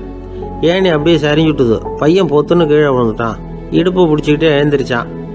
என்னப்பா இது, இப்படி என்னை ஏற விட்டுட்டு கையை விட்டுட்டியே, இப்படி கை விடலாமா அப்படின்னு கத்தியிருக்கான். அப்பா நிதானமாக சொன்னாராம், அவசரப்படாதேப்பா, அரசியலில் இதுதான் முதல் பாடம், பெத்த அப்பனாக இருந்தாலும் அவனை நம்பாதே அப்படின்னு உபதேசம் பண்ண ஆரம்பிச்சாராம். என்னுடைய நீண்டகால நண்பர் ஒருத்தர் வருஷம் தவறாமல் திருநள்ளாறு அப்படிங்கிற திருத்தலத்துக்கு போயிட்டு வர்றது வழக்கம்.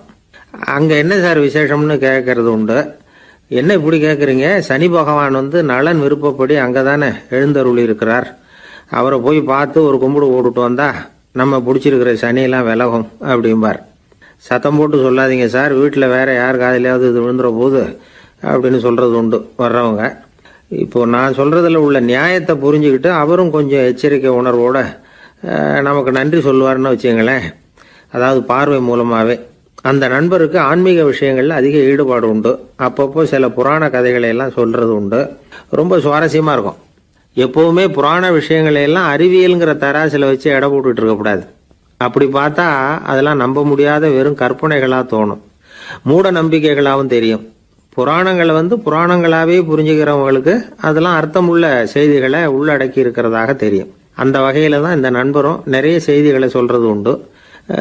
சனியை போல கொடுக்கிறவனும் இல்லை, சனியை போல கெடுக்கிறவனும் இல்லை அப்படின்னு சோதிடர்கள் சொல்லுவாங்க. நாம ஏதாவது ஒரு வம்புல மாட்டிக்கிட்டா பிடிச்சது சனி அப்படிங்கிறோம்.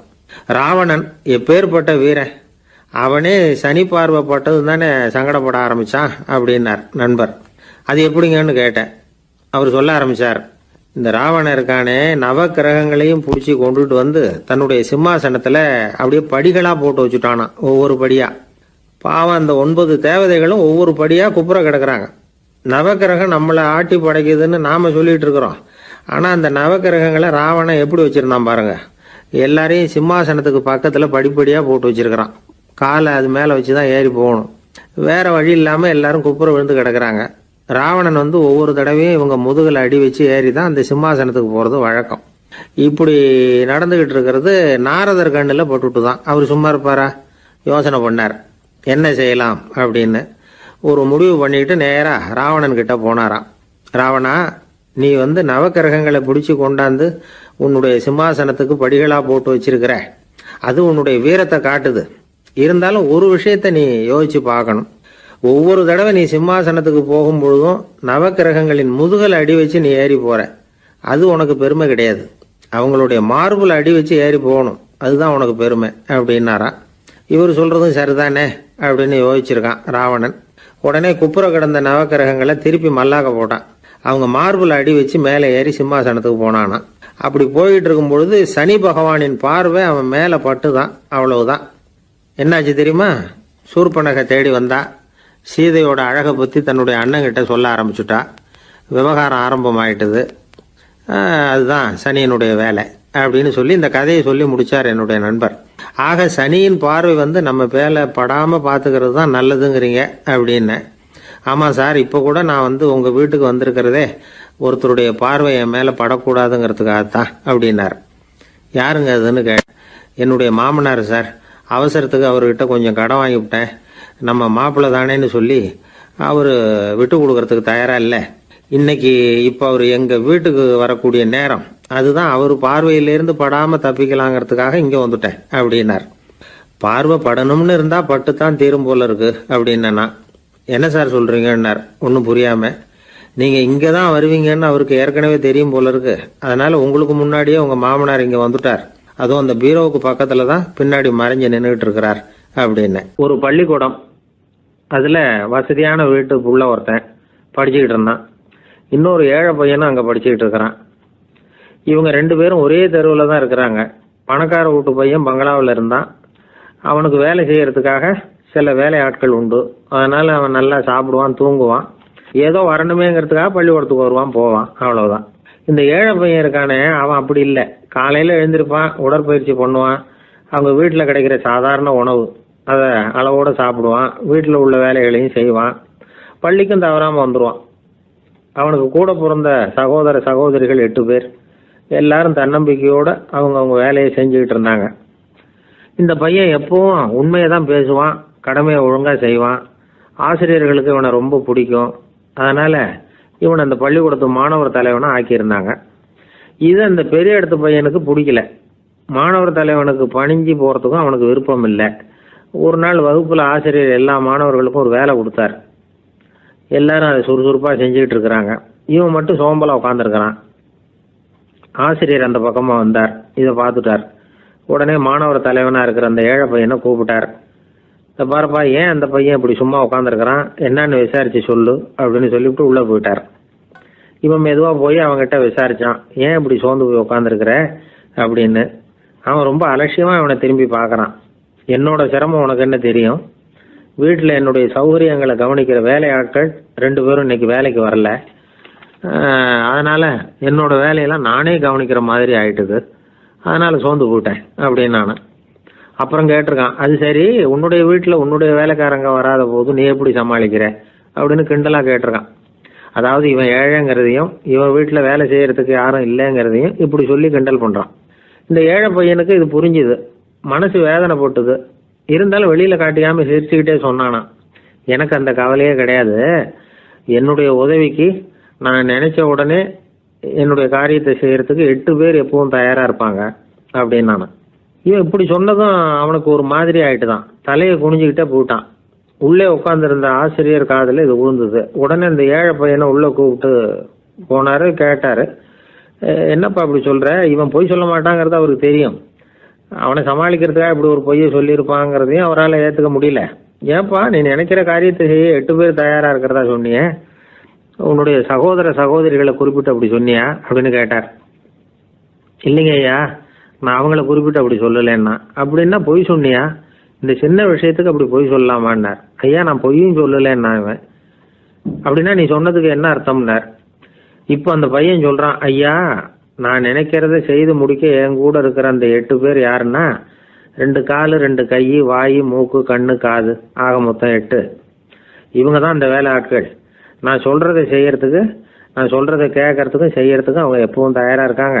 அந்த அளவுக்கு என்னுடைய பயிற்சிகள் பழக்க வழக்கங்கள் மூலமாக அவங்கள நல்ல நிலைமையில் வச்சிருக்கிறேன் அப்படின்னா.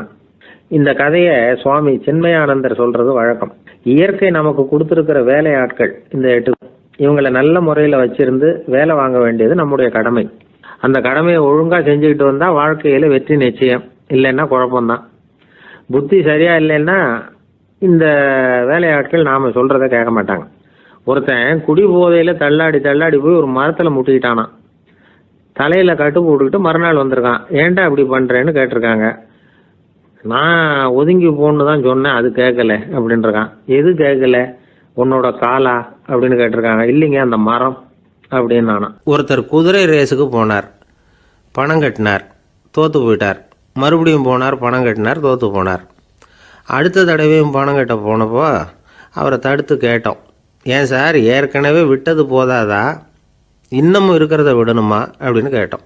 விட்டதையெல்லாம் மொத்தமாக எடுக்க வேணாமா சார், அதுக்காக தான் தொடர்ந்து பணம் கட்டுறேன்னார் அவர். இவரை திருத்துறது ரொம்ப கஷ்டம். இது ஒரு மனநோய்.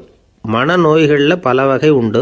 மனநோய்கள் பிரிவு அட்டவணையில் சூதாட்டம்ங்கிறது அவதியுறும் நோய் அப்படிங்கிற தலைப்பில் வருது. சூதாட்டம் 2 வகைப்படும்னு சொல்கிறாங்க உளவியல் நிபுணர்கள்.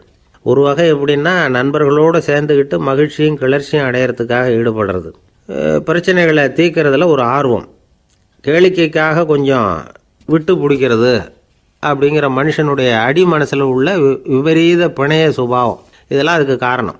இன்னொரு வகை எப்படின்னா சூதாட்டத்தில் ஈடுபட்டு ஒரு கட்டாய நிலைமைக்கு ஆளாயிடுறது, ஈடுபடு அப்படின்னு மனசு ஒரு வெறித்தன்மையை தூண்டிக்கிட்டே இருக்கும். இப்படிப்பட்டவங்களுக்கு நாம் தோத்துக்கிட்டு இருக்கோங்கிறது தெரியும், நாம் ஜெயிக்கிறதுக்கான சந்தர்ப்பம் இல்லைங்கிறதும் தெரியும். இதனால் நமக்கும் கஷ்டம், நம்ம சுற்றி இருக்கிறவங்களுக்கும் கஷ்டங்கிறதும் புரியும். அப்படி இருந்தும் சூதாடுவாங்க. இதுக்கு காரணம் சூதாடியின் பகற்கனவு அப்படிங்கிறாங்க நிபுணர்கள். இந்த நிலைமைக்கு கட்டாய சூதாட்டம் அல்லது நிர்பந்த சூதாட்டம் அப்படின்னு பேர் வச்சிருக்கிறாங்க. இப்படிப்பட்ட ஆசாமி இருக்கிறது பூரா விட்டுருவான், கடன் வாங்குவான், திருடுவான். இருந்தாலும் என்னைக்காவது ஒரு நாள் ஜெயிச்சிருவேன் அப்படின்னு சொல்லிக்கிட்டே இருப்பான். விட்டதை எடுத்துருவேங்கிற ஒரு நம்பிக்கை சுடர் அவனுக்குள்ளே எரிஞ்சிக்கிட்டே இருக்கும். இவனை மனநோயாளி அப்படின்னு சொல்லிட முடியாதான். என்ன காரணம்னா இது மாதிரி ஆளுங்க கிட்ட மன போராட்டமோ கவலையோ பதட்டமோ இருக்கிறது இல்லை. சில விசேஷமான குணங்கள் இவங்க கிட்ட உண்டு. எதிர்ப்பு உணர்ச்சி, சிறுபிள்ளைத்தனம், சட்ட திட்டங்களையும் சம்பிரதாயங்களையும் உட தெரியாத மனப்போக்கு, பொறுப்பில்லாத தன்மை, நெறிதவறி நடக்கிறது எல்லாம் இவங்ககிட்ட உண்டு. ஆனால் வெளிப்பார்வைக்கு ரொம்ப சிநேகமாக இருப்பாங்க, அன்பாக இருப்பாங்க, அப்படி இருக்கிறதாக காட்டிக்குவாங்க. ஆதாயம், சுயலாபம் இதெல்லாம் கருதி தான் பழகுவாங்க. இவங்க கேட்குறப்ப நாம் பணம் கொடுக்கலன்னு வச்சுக்கோங்க, நம்மளை கை விட்டுருவாங்க. நம்ம மேலே அபாண்டமாக பழி சுமத்துறது கூட தயங்க மாட்டாங்க. தங்களுடைய சூதாட்ட நடவடிக்கைகளுக்கு சாதகமான காரணங்களை சொல்லிகிட்டு இருப்பாங்க.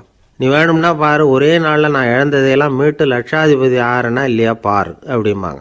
தோற்று போகிறத ஒரு படிப்பினையாக இவங்க எடுத்துக்கிறதே இல்லை. தோற்று போகிறதுலேயே இவங்களுக்கு ஒரு அலாதியான சுகம்.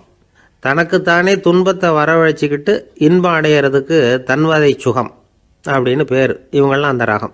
சில பேர் எப்படி தெரியுமா, மந்திர எண்ணங்களை வரவழைச்சிக்கிறது, சூதாடுறதுக்காக ஆஃபீஸில் கையாடல் பண்ணுறது, அடுத்தவங்க கிட்டேருந்து திருடுறது. இந்த மந்திர எண்ணம் தீவிரமாச்சுன்னா ஒரு மாதிரியாக பேச ஆரம்பிச்சிருவாங்க. தோல்வி தான் சார் வெற்றிக்கு முதல் படியும்பாங்க. தன்னால் பகடக்காய்களையும் குதிரை ஓட்டிகளையும், அதாவது இந்த ஜாக்கிகள், அதெல்லாம் கட்டுப்படுத்த முடியுங்கிற பித்து நிலைக்கு இவங்கெல்லாம் தள்ளப்பட்டுருவாங்க. சில சூதாடிகள் ஆராய்ச்சி பார்த்ததில் என்ன தெரிய வந்தது தெரியுமா? அவங்கெல்லாம் குழந்தை பருவத்தில் அன்புக்காக ஏங்கினவங்களாம், புறக்கணிக்கப்பட்டவங்களாம், உதவிகளை பெற முடியாதவங்க, இப்படிலாம் இருந்திருக்கிறாங்க. இவங்க வளர வளர மற்றவங்க சௌகரியம் பற்றி அக்கறை இல்லாதவங்களாக ஆயிடுறாங்க. அதிர்ஷ்ட தேவதை தன்னோடு இருக்கிறாங்க அப்படிங்கிற அசையாத நம்பிக்கை இவங்களுக்கு. இவங்களை திருத்துறது ரொம்ப கஷ்டம். அதனால் பந்தயம், சூதாட்டம் இது மாதிரியான விஷயங்களை விட்டு விலகியே இருக்கிறது தான் நமக்கு நல்லது. ஒரு ஆள் சொன்னான், என்னுடைய குதிரை வேகமாக ஓடுறதுக்கு என்ன வழி அப்படின்னு கால்நடை மருத்துவர்கிட்ட யோசனை கேட்டேன். அவர் ஒரு பாட்டில் நிறைய மாத்திரைகளை கொடுத்து தினம் 2 மாத்திரை விதமாக கொடுக்க சொன்னார். நாள் 2 மாத்திரையை கொடுத்துட்டு அது மேலே ஏறி உட்கார்றதுக்கு போனேன். அவ்வளவுதான். அதுக்குள்ளே அது அம்பு மாதிரி பாஞ்சு ஓடி போச்சு. நான் இன்னும் உட்காரவே இல்லை, அதுக்குள்ளே பாஞ்சு ஓடி போச்சு அப்படின்னா. அடடா, அப்புறம் நீங்கள் என்ன பண்ணீங்க அப்படின்னு கேட்டாங்க. என்ன பண்ணுறது, மீதி மாத்திரை பூராவே நான் முழுங்கி விட்டு அதுக்கப்புறம் துரத்தி பிடிச்சி அது மேலே ஏறி உட்காந்தேன் அப்படின்னா அவன். பொங்கல் திருநாள்னா இது ஏதோ அறுவடை திருநாள் அப்படின்னு சொல்லுவோம். அதாவது வருஷம் பூரா நாம் பாடுபட்டு அதனுடைய பலனை அனுபவிக்கிற நாள் அப்படிங்கிறது நாம் சொல்லிகிட்டு இருக்கிறது. இது முக்கியமாக இது ஒரு நன்றி அறிவிப்பு நாள் அப்படின்னு சொல்லுவாங்க. இன்றைக்கி நிறைய நன்றி அறிவிப்பு கூட்டம்லாம் நடந்துக்கிட்டு இருக்குல்ல, அது மாதிரி விவசாயிகள் நடத்துகிற ஒரு நன்றி அறிவிப்பு விழா இது. யாருக்கு நன்றி சொல்கிறாங்கன்னா ஆதவனுக்கு. அதாவது சூரியன் இல்லைன்னா விவசாயம் இல்லை. அதனால் ஆதவனுக்கு நன்றி செலுத்துகிற நாளாக இந்த பொங்கல் திருநாளை நாம் கொண்டாடுறோம். அதாவது இந்த பொங்கலில் விவசாயிகள்கிட்டேருந்து நிறைய பண்புகளை நாம் தெரிஞ்சுக்க வேண்டிய நாள் இது.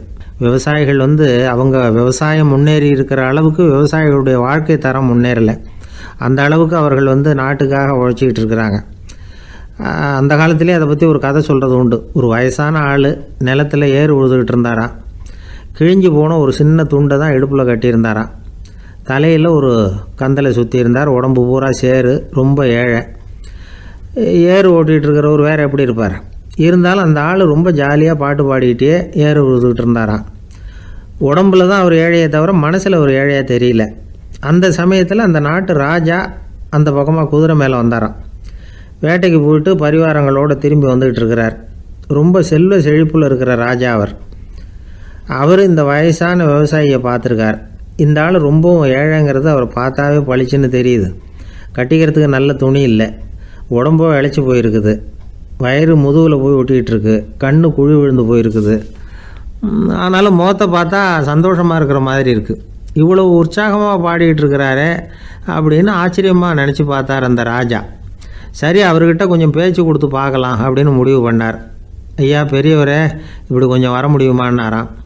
பொழுது போகிறதுக்குள்ளே நான் இந்த வயல் பூரா உழவு ஓட்டி ஆகணும், அதனால் பேசுகிறதுக்கு நேரம் இல்லை அப்படின்னாராம் அந்த பெரியவர். என்ன அவ்வளவு அவசரமாக? மீதி இருந்தால் நாளைக்கு உழுதக்கூடாதா? அது சரி, உனக்கு எத்தனை ஏக்கர் நிலம் இருக்குது அப்படின்னு விசாரிச்சிருக்கார் ராஜா. எனக்குன்னு சொந்தமாக உள்ளங்கை அளவு கூட நிலம் கிடையாது. இது எங்கள் முதலாளியோட நிலம். இதை பூராவும் உழுது முடித்தாதான் அவர் கூலி கொடுப்பார். நான் கூலிக்கு உழுதுகிட்டு இருக்கிறேன். உங்ககிட்ட பேசிக்கிட்டு இருந்தால் அவருக்கு துரோகம் பண்ணது மாதிரி ஆகிடும் அப்படின்னாராம். ராஜா குதிரையை விட்டு கீழே இறங்கினார். வரப்பில் நடந்து அந்த பெரியவர்கிட்டே போனாராம். சரி, ஒரு நாள் பூரா உழுதா உனக்கு எவ்வளவு கூலின்னு கேட்டிருக்கார். 8 அணா கூலி கிடைக்கும்னாராம் அவர். இது ரொம்ப காலத்துக்கு முன்னாடி நடந்த ஒரு சம்பவங்கிறதுனால அப்போ 8 அணா கூலிங்கிறது ரொம்ப பெருசு. இருந்தாலும் அதுவும் அந்த ராஜாவுக்கு பெரிய கூலியாக தெரியல. இவ்வளவு தானா, இதை வச்சுக்கிட்டு நீ எப்படி காலம் தள்ளுற அப்படின்னாராம். ஒன்றும் கவலை இல்லை அப்படின்னாராம் அவர். ராஜாவுக்கு ரொம்ப ஆச்சரியமாக போச்சு. 8 அணா கூலி வாங்குகிற இந்த ஆள் கவலை இல்லாமல் இருக்கிறார், ஏராளமான வசதியோடு இருக்கிறன்னா கவலை இல்லாமல் வாழ முடியலையே அப்படின்னு நினச்சி பார்த்துருக்கார். அது சரி, 8 அணாவில் எப்படி குடும்பம் நடத்துகிற அப்படின்னு கேட்டாராம். எனக்கு கிடைக்கிற 8 அணாவில் 2 அணா குடும்பத்துக்கு செலவழிக்கிறேன், 2 அணா பழைய கடனுக்கு கொடுக்குறேன், 2 அணா தர்மம் செய்கிறேன், 2 அணா வட்டிக்கு கொடுக்குறேன், ஒரு குறையும் இல்லைன்னாராம். ராஜாவுக்கு ஒன்றும் புரியல. எனக்கு ஒன்றும் புரியலேன்னு இருக்கார். ஐயா, எனக்கும் என் மனைவிக்கும் 2 அணா செலவாகுது. வயசான அம்மா அப்பா இருக்கிறாங்க, சின்ன வயசில் என்னை காப்பாற்றினவங்க அவங்க. அந்த கடனுக்கு 2 அணா செலவாகுது, அது பழைய கடன். என் தங்கச்சி ஒருத்தி ஆதரவு இல்லாத நிலைமையில் தன்னுடைய மகனோட என் வீட்டில் வந்திருக்கிறா, அவளுக்கும் அவள் மகனுக்கும் 2 அணா செலவு பண்ணுறேன், அது தர்மம். எனக்கு 2 பிள்ளைங்க இருக்கிறாங்க, அவங்களுக்கு 2 அணா செலவு பண்ணுறேன், அது வட்டிக்கு கொடுக்கறது மாதிரி. பிற்காலத்தில் அவங்க எங்களை காப்பாற்றுவாங்க. அந்த வகையில் நான் திருப்தியோடு வாழ்ந்துக்கிட்டு இருக்கிறேன் அப்படின்னாராம். ராஜாவுக்கு அர்த்தம் புரிய ஆரம்பிச்சுதான். அந்த பெரிய நிலத்தை விலை கொடுத்து வாங்கி அந்த பெரியவருக்கே தானமாக கொடுத்துட்டாராம். இப்போ உழுதவருக்கே நிலம் சொந்தமாயிட்டுது. அன்னையிலேருந்து அரசனுக்கும் ஆறுதல் கிடைச்சிதான். இப்படி ஒரு கதை சொல்லுவாங்க. 8 அணா வருமானத்தை வச்சுக்கிட்டு எப்படி காலத்தை தள்ளுறதுன்னு சொல்கிறதுக்காக இந்த கதையை சொல்கிறதாக யாரும் தப்பாக நினச்சிக்கக்கூடாது. கிடைக்கிறத எப்படி பங்கு போடுறார், எப்படி திருப்தியாக வாழறார் அப்படிங்கிறது தான் முக்கியம். அது மாதிரி இன்றைக்கு இந்த பொங்கல் திருநாளில் உழவர்கள் மனசு மகிழ்ச்சியாக இருந்ததுன்னா அது எல்லாரும் மகிழ்ச்சியாக இருக்கிறது மாதிரி அர்த்தம். அதனால் அவர்கள்ட்டேருந்து நாம் பாடம் கற்றுக்கணும். சில உழவர்கள் தங்கள் நிலத்தில் விளையிறத தாங்கள் சாப்பிட மாட்டாங்க. அடுத்தவங்கள்ட்ட விற்றுட்டு சந்தையில் போய் வேறு அரிசி வாங்கிட்டு வந்து தான் இவங்க சாப்பிடுவாங்க. அப்படிப்பட்ட விவசாயிகள்லாம் இது உண்டு. பங்கிடுகிற பண்பை உழவர்கள்ட்டேருந்து கற்றுக்கொள்ளுங்கள் அப்படிம்பாங்க. ஒரு ஆள் நிம்மதியாக மகிழ்ச்சியாக இருந்தானா, உங்கள் நிம்மதிக்கும் மகிழ்ச்சிக்கும் என்ன காரணம்னு கேட்டிருக்கார் இன்னொருத்தர். என்கிட்ட இருந்தது பூராவையும் என் பிள்ளைங்களுக்கு சமமாக பங்கு போட்டு கொடுத்துட்டேன், எனக்குன்னு எதுவுமே வச்சுக்கல, அதுதான் நிம்மதிக்கு காரணம்ன்றிருக்கான். உங்ககிட்ட இருந்தது எவ்வளவு இருந்தது அப்படின்னு கேட்டிருக்காரு அவர். மொத்தமாக ஒரு 50,000 ரூபா இருக்கும் அப்படின்னு இருக்கான். அவ்வளவும் பணமாகவே இருந்ததா அப்படின்னு கேட்டிருக்காங்க இவங்க. இல்லைங்க, அவ்வளவும் கடன், அதை தான் பிரித்து கொடுத்துருக்கேன் பிள்ளைங்க கிட்ட அப்படின்னு நானும். அவன் அந்த மரத்தின் உச்சியில் ஒரு பறவை கூடு, ஏதோ ஒரு பறவை கூடு கட்டியிருந்தது. அது என்ன பறவைன்னா ராஜாளி. ஒரு குரங்கு அந்த மரத்து கிளையில தாவி தாவி குதிச்சுக்கிட்டு இருந்தது. அப்போ இந்த கூட்டில் இருந்த முட்டை அது கண்ணில் போட்டுவிட்டுது. அதுக்கப்புறம் அது சும்மா இருக்குமா? விளையாட்டாக ஒரு முட்டையை எடுத்தது, மரத்தை விட்டு கீழே இறங்குச்சு. கீழே ஒரு குப்பை மேட்டில் ஒரு கோழி சில முட்டைகளை அது பாட்டுக்கு இட்டு வச்சிருந்தது. குரங்கு தன் கையில் இருந்த ராஜாளி பறவையோட முட்டையை அந்த கோழி முட்டைகளோட சேர்த்து போட்டுட்டு போயிட்டுது. கோழி பார்த்தது, அதுக்கு ஒன்றும் வித்தியாசம் புரியல. தன்னுடைய முட்டைகளோட சேர்த்து அந்த ராஜாளி முட்டையையும் சேர்த்து அடைகாத்துது. கொஞ்ச நாளில் குஞ்சுகள்லாம் பொரிச்சுது, எல்லாம் முட்டை விட்டு வெளியில் வந்தது. ராஜாளி பறவையோட குஞ்சு அந்த கோழி குஞ்சுகளோடவே சேர்ந்து வளர்ந்தது. மற்ற கோழி குஞ்சுகள் போலவே இதுவும் குப்பையை கிளறிச்சு புழு பூச்சிகளை சாப்பிட்டுது. காக்கைகள் தாக்கிறதுக்கு வந்ததுன்னா மற்ற கோழி குஞ்சுகள் மாதிரியே இதுவும் பயந்து போய் தாய் கோழியின் சிறகுகளுக்கு உள்ள ஒளிஞ்சிக்கும். இப்படியே கொஞ்ச காலம் போச்சு. குஞ்சுகள்லாம் வளர்ந்து பெருசாகிட்டுது. சிலது சேவல்கள் ஆச்சு, சிலது கோழிகள் ஆச்சு.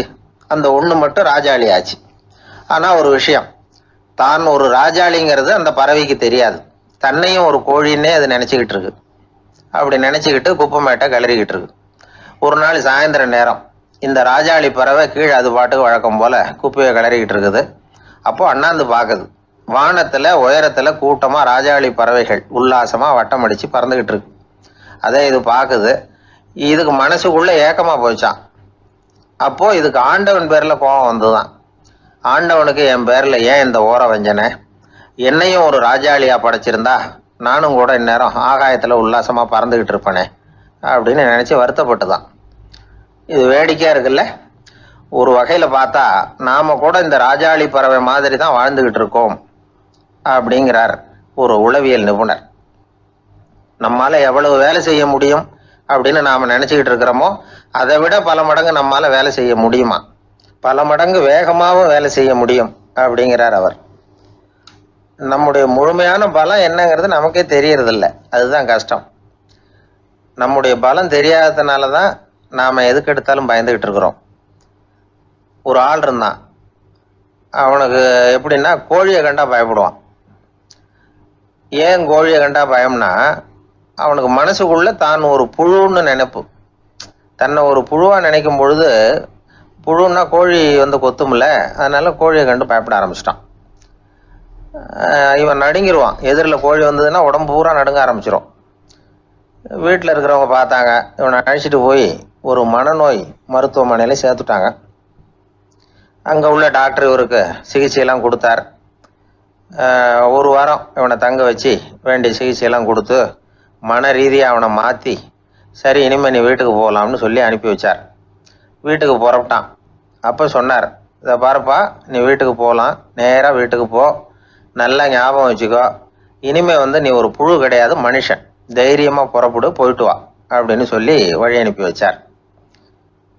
சரிங்க டாக்டர்னு சொல்லிவிட்டு இவன் புறப்பட்டு போனான். பாதி வழி போயிருப்பான். லேசா நிமிர்ந்து பார்க்கறான், எதிரில் ஒரு கோழி வந்துகிட்டு இருக்கு. அது பாட்டுக்கு சாதாரணமா நடந்து வந்துகிட்டு இருந்தது. அவ்வளவுதான், இவன் உடம்பு கிடுகிடுன்னு ஆட ஆரம்பிச்சுட்டுது. திரும்பி ஓடி வந்துட்டான். டாக்டர் கேட்டார், ஏன்பா திரும்பி ஓடி வந்துட்டேன்னு. பாதி தூரம் போயிட்டேன் டாக்டர், எதிரில் ஒரு கோழி வந்துகிட்டு இருக்குது, அதான் பயமா இருந்தது வந்துட்டேன்னா. டாக்டருக்கு ஒரு மாதிரி ஆயிடுது. அவர் சொன்னார், இதை பாருப்பா, நான் தான் சொன்னேனே, நீ ஒரு